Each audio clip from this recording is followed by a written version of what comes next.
దీని అర్థం ఏంటండి? విశ్రాంతి దినము దేవునికి ప్రతిష్ఠిత దినము. దాన్ని ఏం చేయాలి? మనం పవిత్రంగా ఆచరించాలి. వ్యాపారం చేయకూడదు, లేని మాటలు మాట్లాడకూడదు, ఎవరి గురించి అన్యాయంగా మాట్లాడకూడదు. చాలా పవిత్రంగా మనం ఆచరించవలసిన దాన్ని మనం స్వార్థం కోసం అనేకమైనటువంటి వాటిని, ఉద్యోగస్తులైతే సెలవు దినం ఏదైనా అది దానికోసం పెళ్లి చూపులు, రకరకాలైనటువంటి కార్యక్రమాలన్నింటినీ మనము ఏంటంటే సెలవు లేదండి, వర్కింగ్ డేస్ చాలా తక్కువ కొనేయండి, అందువల్ల మాకు అధికారులు సెలవు లేదు కాబట్టి మనం ఏం చేస్తున్నాం? దీన్నే మనం ఎంచుకుంటాము.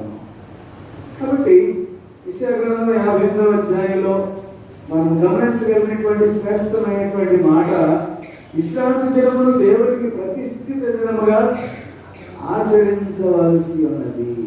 ఇది పవిత్ర దినాన్ని కూడా మానవుడు స్వార్థాపేక్షతో అపవిత్రమైనటువంటి కార్యక్రమాలు వీక్షించడం ద్వారా మరి మానవుడు దేవుడు ఇచ్చినటువంటి ఆజ్ఞను మనము దొంగిలించేటటువంటి వారంగా ఉన్నామేమో ఒకసారి మనల్ని మనము పరిశీలన చేసుకోవలసినటువంటి వారమే. కొన్ని ప్రాంతాల్లో గుడికి తప్పనిసరిగా వచ్చిన తర్వాత ఏ పనైనా చేసుకుంటారు. నేను గమనించాను కొన్ని ప్రాంతాల్లో, నేను సేవ చేసినటువంటి కొన్ని ప్రాంతాల్లో కొన్ని దేవాలయాలు ఏం చేస్తారంటే ఆదివారం గుడికి వెళ్ళకుండా ఏ పని చేయరు, పొలానికి కూడా వెళ్ళరు.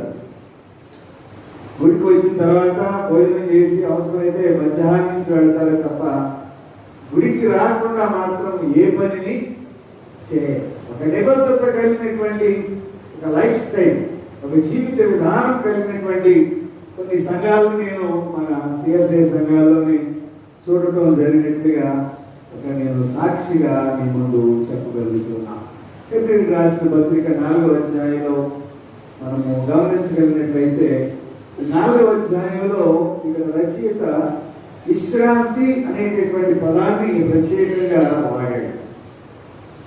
దేని కొరకు వాడాడంటే ఈ విశ్రాంతిలో 3 విషయాలు జ్ఞాపకం చేస్తున్నాడు. ఒకటి దేవునితో సమాధానంగా ఉండటానికి, రెండవది వాగ్దాన దేశంగా మనం ఉన్నటువంటి ప్రాంతము దేశము దీవించబడాలని, సృష్టి కార్యము తర్వాత 7వ దినాన దేవుడు విశ్రమించాడు కాబట్టి ఈ విశ్రాంతిలో ఉన్నటువంటి ఔన్నత్యాన్ని తెలియ